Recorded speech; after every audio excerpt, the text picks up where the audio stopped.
a Ciencia 360, el programa donde tienes la oportunidad de contestar tus preguntas con investigación científica y teológica. Mi nombre es Efraín Velázquez, arqueólogo y profesor de Biblia Hebrea para el Seminario Teológico Adventista Interamericano. Y tenemos el privilegio de tener entre nosotros al doctor José Cardé, profesor de la Universidad de Puerto Rico, recinto de Aguadilla, y profesor adjunto en la Universidad Adventista de las Antillas. Bienvenido, profesor, y gracias por estar con nosotros nuevamente. Un placer. Cuando hablamos acerca de los temas de ciencia, no solamente hablamos de temas pasados, sino que hablamos de temas contemporáneos que van más allá que de las revistas académicas, que usualmente son leídas por algunos pocos. Estos temas de ciencia en algunas ocasiones alcanzan tal vez los noticieros y los temas actuales. El tema del calentamiento global ha llegado a ser ese tipo de tema. ¿Cómo nos podría usted hablar acerca de la relevancia que tiene el tema del calentamiento global? Bueno, el tema del calentamiento global es un tema que afecta a básicamente toda la persona que está sobre este planeta. Y vemos la importancia que ha adquirido al darnos cuenta cómo hasta las campañas políticas en la nación norteamericana incluyen entre sus programas de promesas de campañas trabajar con el calentamiento global. De alguna manera influir, o por lo menos prometen que van a influir en los aspectos que pueden ayudar a disminuir ese calentamiento y por lo tanto mejorar la calidad de vida en el planeta. Inclusive, es de todos conocidos que un ex vicepresidente, Al Gore, se comprometió en una cruzada ambientalista y generó el documental, ¿verdad?, que se conoce como La Verdad Inconveniente, que impactó grandemente a la ciencia, al área científica y como al público en general. Así que no estamos hablando de fantasía, estamos hablando de un hecho que es reconocido no solamente en Estados Unidos, sino alrededor del mundo. A nivel de gobierno. A nivel de gobierno y preocupación. Correcto. Pero realmente nosotros como cristianos, personas que creemos que este mundo va a ser destruido a fin de cuentas y que pues vemos todas estas catástrofes como algo parte del proceso de decaimiento del pecado, ¿realmente tendríamos que estar preocupados de alguna manera, interesados en el tema del calentamiento global? Bueno, quizás no específicamente en ese tema, pero cualquier cosa que atente contra la creación de Dios. Sabemos que la naturaleza es el segundo libro que Dios utiliza para comunicarse con nosotros. Y entendiendo el énfasis que Dios le daba en su escritura a todo lo que Él había creado, enfatizando que era, desde el principio en Génesis, bueno en gran manera, y aun cuando establecía pactos con sus hijos, les recordaba que el que hacía el pacto era el creador de los cielos, la tierra y todo lo que en ellos hay, podemos visualizar un interés de Dios especial en que el ser humano estuviera consciente de lo que lo rodeaba, de que eso que Dios había creado y le había prestado, el hombre tendría que de cierta manera vigilarlo y cuidarlo. Pero vemos que algunos cristianos tal vez se sienten tímidos en entrar por causas que sean a favor del ambiente. Piensan que estos grupos son grupos tal vez de nueva era, personas que no están interesadas en la Biblia y consideran que un cristiano como tal no tiene que involucrarse en cuidar el medio ambiente. ¿Realmente por qué usted cree que tal vez algunos han perdido esa ética que tiene que ver con la naturaleza? Bueno, posiblemente de una forma muy tenue, muy disimulada, la influencia del humanismo en el ser humano, ¿verdad?, valga la redundancia, ha afectado mucho. O sea, el humanismo dice que el hombre es el centro de todo, que todas las cosas deben girar alrededor de él. Y por lo tanto, el hombre entonces va a visualizar al ambiente como algo de lo que él se tiene que servir, pero que no necesariamente tiene que cuidar. Entonces, de esa manera, pues se pierde un poco, ¿verdad?, ese interés. De otro punto de vista, el cristianismo ambientalista ha ido desgastándose un poco porque ha dejado de enfatizar el mensaje del segundo ángel, de que Dios es el creador de todas las cosas, y ha dejado de enfatizar la semana de la creación, porque eso implicaría entender el sábado como monumento de la creación, y como el cristianismo se ha alejado de esos dos aspectos, indirectamente, pues el hombre, el cristiano, ha ido perdiendo esa ética o ese interés o esa necesidad de entender que hay que cuidar el ambiente porque es lo que Dios nos ha dado.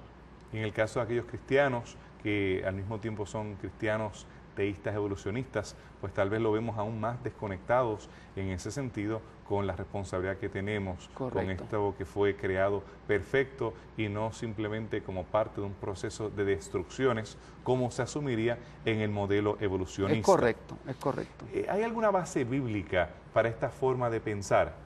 Yo entiendo que las cartas de Pablo nos hablan acerca de este tema. Bueno, en algunos versículos se hace énfasis, ¿verdad? Por ejemplo, en Colosenses 1, del 15 al 20, pues se hace énfasis en que la redención aplica a todo, tanto los humanos como a las cosas creadas, o sea, a la creación. Ahí es donde se menciona que Jesús es el primogénito de la creación, refiriéndose no a él como un ser creado, sino él como teniendo dominio sobre la creación que ha sido puesta en sus manos. Y nosotros como entes redimidos, pues tenemos esa responsabilidad.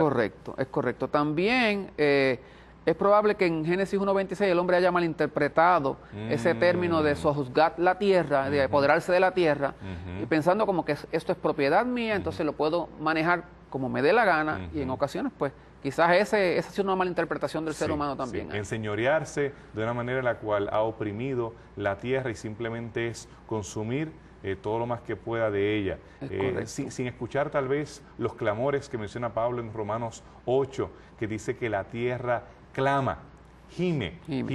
En ese contexto podemos ver que la naturaleza gime, quiere la redención. De la misma manera que nosotros somos redimidos por el cielo, también la naturaleza quisiera ser redimida y quiere ser libertada de estas consecuencias del pecado. ¿Qué más? ¿Tenemos alguna promesa escatológica que nos habla de eso? Entiendo que Juan en su libro apocalíptico, ¿verdad? En Apocalipsis 11:18 se enfatiza que el juicio de Dios destruirá también a aquellos que destruyen la tierra. Y podríamos entender a aquellos que no cuidan la tierra, ¿verdad? Porque si no lo hacen por omisión, entonces estaríamos permitiendo que la tierra sea destruida. Así que cuando hablamos acerca del juicio divino, no lo limitamos a la ética que debemos tener para con Dios, con esos primeros 4 mandamientos, o para con los otros seres humanos. No matar, no robar.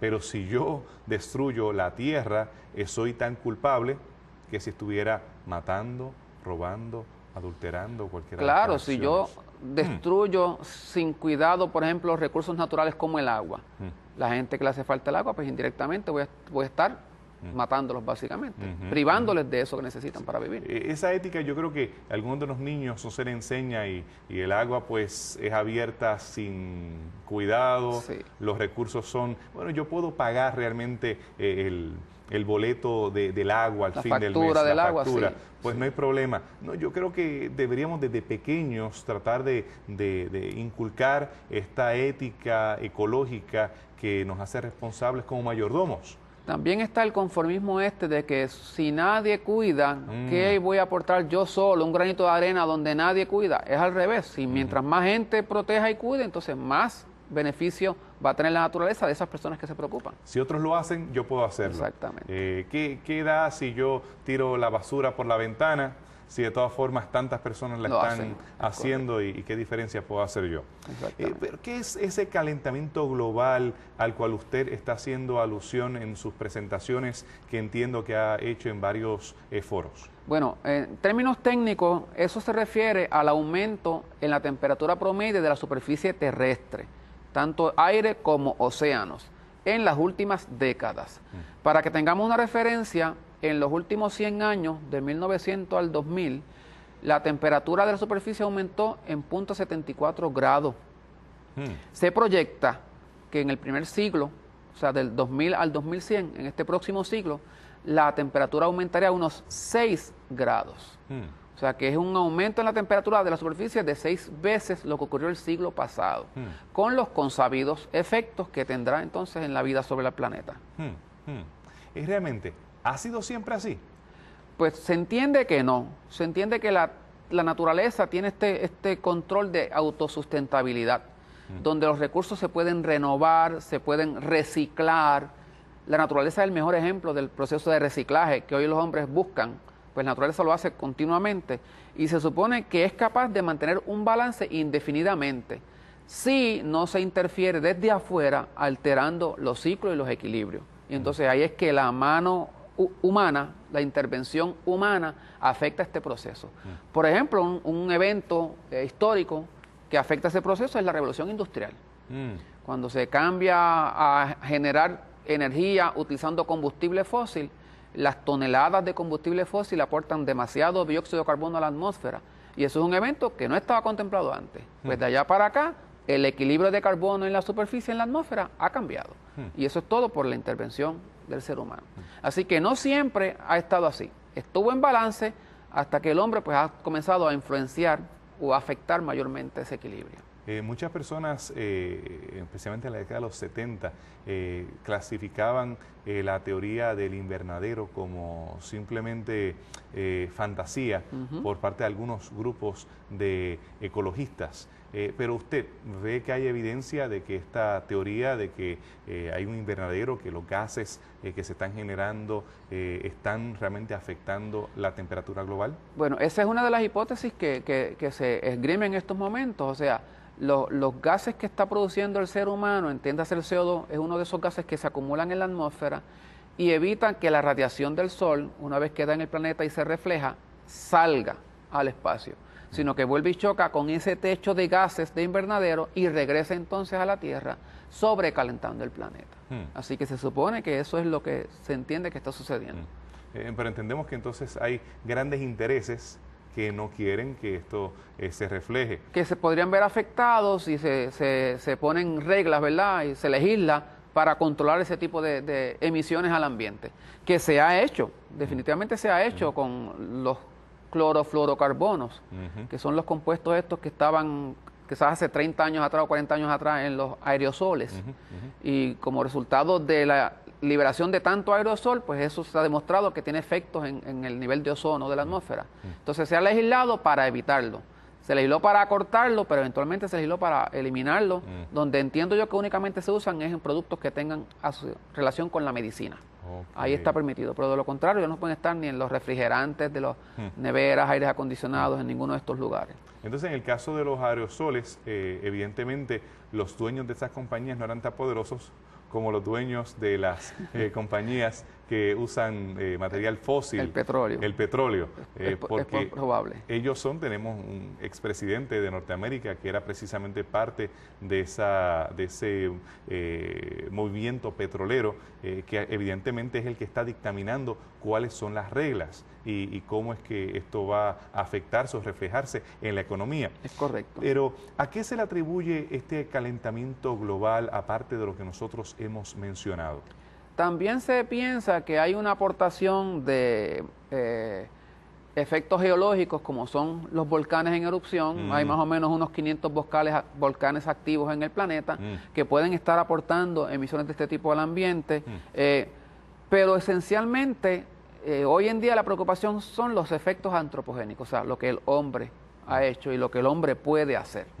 Básicamente, y a eso es lo que se ascribe. Que en este caso nosotros tendremos que sumar estos efectos antropogénicos juntamente con estos volcanes que cada vez vemos más que están en actividad, a diferencia de décadas o siglos pasados que eran menos, hubo volcanes impactantes, pero en el caso de hoy tenemos en Europa, tenemos en Centroamérica, el Arenal. Para mí fue fascinante ver ese volcán en erupción, ahí con mis niños, y ver cómo esa lava fluía y ver el humo ascendiendo al cielo. En el caso del Pacífico, en el caso de Sudamérica, tenemos que ha habido una orquesta de huracanes que han estado acelerando el proceso, que aun cuando haya cálculos o teorías de cuándo esto sucederá, puede ser que esto sea alterable. Es correcto, es correcto. Se supone que uno no tiene control de cuándo esos volcanes van a hacer erupción, así que en cualquier momento pueden haber un mayor nivel de ellos y por lo tanto una aportación mayor de sus gases a la atmósfera. Deme tal vez algunos ejemplos de actividades humanas que han acelerado este calentamiento global. Bueno, podríamos comenzar hablando de la superpoblación. Ya somos básicamente unos 7 billones de seres humanos en el planeta y todos queremos vivir en lugares cómodos, en lugares de alto nivel económico, por lo tanto sobrepoblamos unas áreas específicas. Y para tratar de desparramarnos lo menos posible, entonces vamos buscando los lugares cercanos, vamos desforestando, vamos eliminando árboles, por causas económicas y por causas de vivienda. Por ejemplo, hay un concepto en ecología que se conoce como la huella ecológica.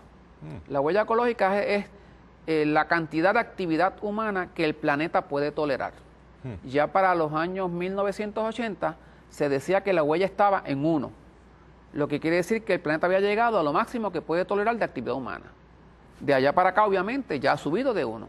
Así que estamos trabajando en negativo, en contra a lo que el planeta puede sostener. Lo que quiere decir que el planeta va a ir perdiendo recursos. Recursos no renovables se van a ir perdiendo. Además de la superpoblación, la actividad económica, como mencionamos, de la revolución industrial, el efecto de invernadero y la actividad de los clorofluorocarbonos con la capa de ozono. La capa de ozono ha ido perdiéndose principalmente en el Polo Sur debido a los niveles altos de estos agentes. Estos agentes se eliminaron a nivel mundial, ¿verdad? Y básicamente pues se ha controlado un poco lo que sucede en el Polo Sur. Pero, ¿qué pasaría? Y esto es especulativo, aunque se proyecta, si esto fuera en el Polo Norte. ¿Okay? No quisiera ni imaginar cómo se vería un orificio del tamaño que tenemos en el Polo Sur, que es impactante. Pues, lo que se proyecta es que si ese tamaño, igual que está en el Polo Sur, ocurriera en el Polo Norte, podría estar afectando desde la frontera de Estados Unidos con Canadá hacia arriba. Se calculan unos 700 millones de personas que estarán expuestos a la luz ultravioleta. Y eso fácilmente va a tener un aumento terrible en la incidencia de cáncer del piel, por ejemplo. ¿Okay? Hoy en día lo que se proyecta es que probablemente las condiciones para que eso ocurra estén unos 25 años más adelante. Solamente 25 años más adelante. Porque en el caso del Polo Sur, lo más que tenemos es agua.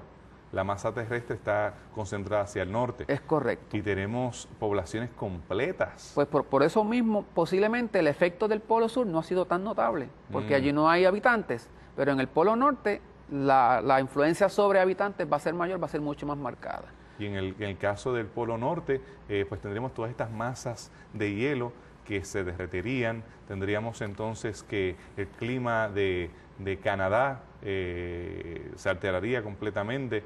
La producción de alimentos, que en el centro de los Estados Unidos la tenemos como una gran canasta de pan, pues entonces veríamos, me imagino que eso alterado. O sea, el trópico se extendería hacia el subtrópico, el subtrópico hacia las zonas templadas.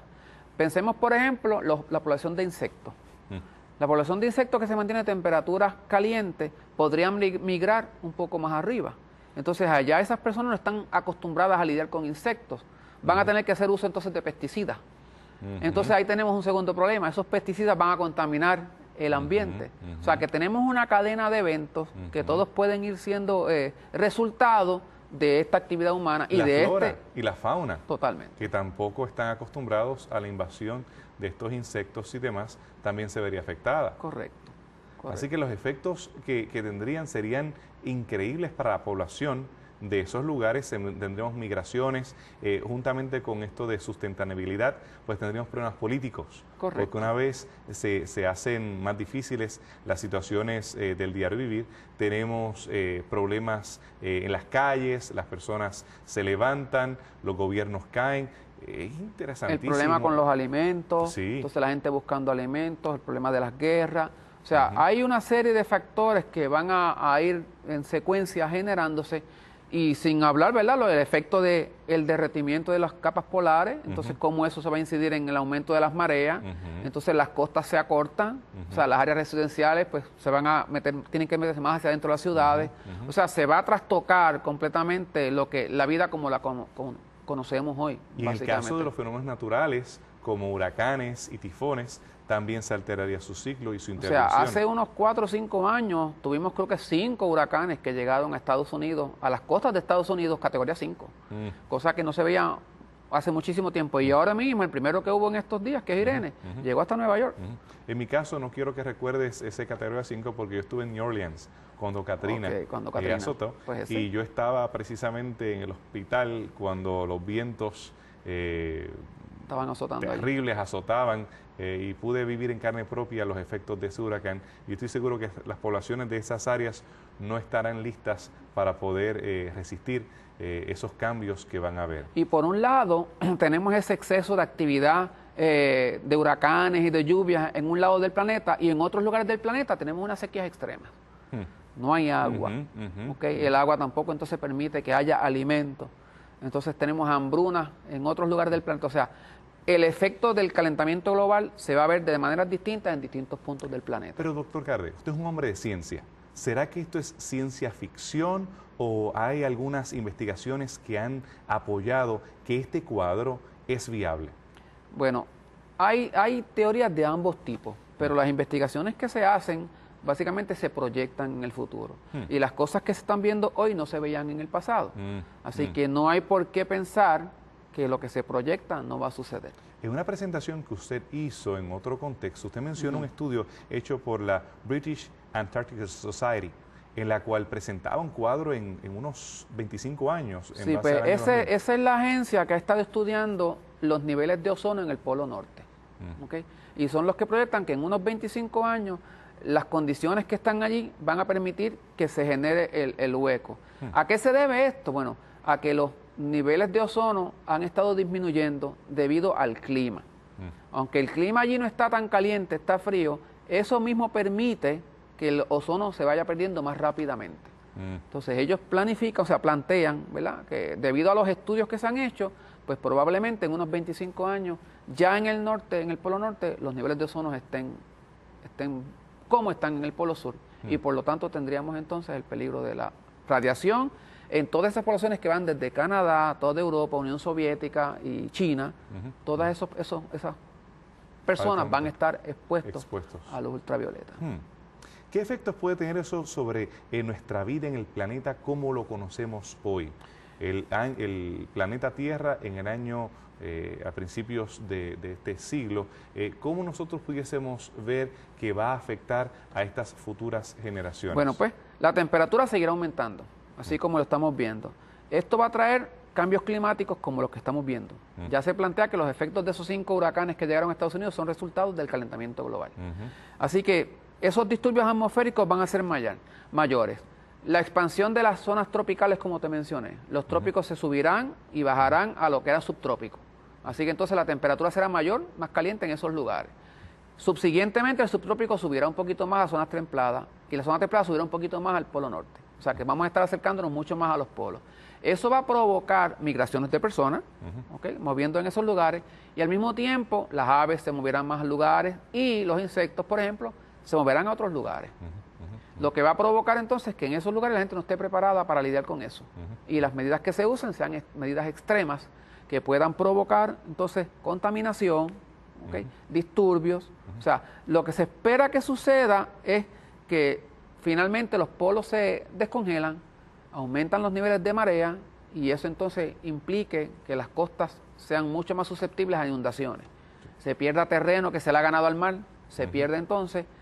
Eso trastocará fronteras, naciones, como lo conocemos hoy en día. En el caso de las personas que se involucran en la política, hemos visto varios intentos que se han hecho para tratar de resolver el problema desde los diferentes centros de gobierno, las diferentes capitales mundiales. Entiendo que se han hecho varias reuniones, varias cumbres con países desarrollados para tratar de ver en qué forma tratan de acercarse al tema. Pero yo entiendo que este problema nosotros no podemos dejarlo en manos de gobiernos. Hay personas que pueden asumir la postura de que lo que debemos hacer es irnos al Capitolio, frente a la Casa Blanca, ser arrestados, hacer desobediencia civil, nosotros involucrarnos en diferentes movimientos, en algunas ocasiones que llegan hasta la violencia, el destruir las tuberías que conectan los gasoductos o los petroductos y nosotros de alguna manera impedir que este progreso continúe. Pero yo creo que al acercarnos al tema como cristianos lo hacemos desde otra perspectiva, una perspectiva más responsable. No se trata solamente de nosotros involucrarnos en esta causa de forma activa, sino concienciar. ¿Por qué razón? porque nosotros creemos en otra patria. Usted mencionó Apocalipsis. Correcto. Y el mensaje del tercer ángel nos habla acerca de un juicio. La hora del juicio ha llegado para quien creó los cielos, la tierra, el mar y todas las cosas que en ellos hay. Hay una responsabilidad en nosotros en compartir con otros acerca del ambiente. Usted como científico, ¿se siente responsable entonces de compartir con audiencias populares? Porque aparte de lo que usted ha hecho, su trabajo científico en revistas académicas para un grupo pequeño de lectores, ¿cómo se siente usted responsable o qué impacto usted cree que ha tenido en las audiencias que ha tenido la oportunidad de compartir este tema? Bueno, yo me he propuesto, ¿verdad?, compartir lo que conozco. Me muevo a distintos lugares donde puedo de manera educativa ilustrar lo que está sucediendo, presentar la evidencia científica y entonces analizarla en el contexto teológico.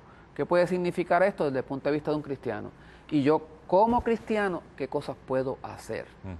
Entonces, ahí pues sugerimos, ¿verdad?, las cosas pequeñas que podríamos hacer, que si pensáramos con la filosofía del conformismo, pues diríamos, no tengo que hacer nada, porque si la gente no hace nada, ¿por qué yo voy a matarme haciendo algo? Pero pues yo trato de enfatizar las cosas que son importantes y en qué punto nosotros podemos aportar. Y entonces, ese tipo de ideas los incluyo en algunas de mis conferencias. Y usted ha visto tal vez la reacción en las personas. Las personas salen, porque yo he estado en algunas de sus conferencias, salen pensativos. Debo ser más responsable. El tema del reciclaje, el tema del consumo de agua, el tema del consumo de energía, el nosotros encender o apagar la misma. Consumo de papel. Consumo de papel, el reciclaje. Yo entiendo que usted en sus clases pide que sus estudiantes usen o papel reciclado o se lo envíen de forma electrónica. Es correcto. Porque de esa manera nosotros podemos evitar consumir tanto material que no es posible nosotros recobrar. Lo mismo las facturas de banco que te llegan por correo, pues entonces tú los pides que lleguen electrónica. Y así se reduce la cantidad de papel que se está generando y basura y demás. Así que hay muchas ideas creativas que se pueden hacer. Lo que hace diferente entre usted y un ecólogo que no tiene ningún tipo de fundamento bíblico, entiendo que es su conexión con la responsabilidad celestial. Usted se considera a usted mismo un mayordomo de lo que Dios ha puesto a su disposición. No simplemente para someter o sojuzgar la tierra o sacar ventaja de ella, sino que nos vemos como responsables de los bienes, de los tesoros que nos han sido dados. Y en ese contexto de esos tesoros que nos han sido dados, le damos gracias al Señor por el privilegio de conservarlos para otras generaciones.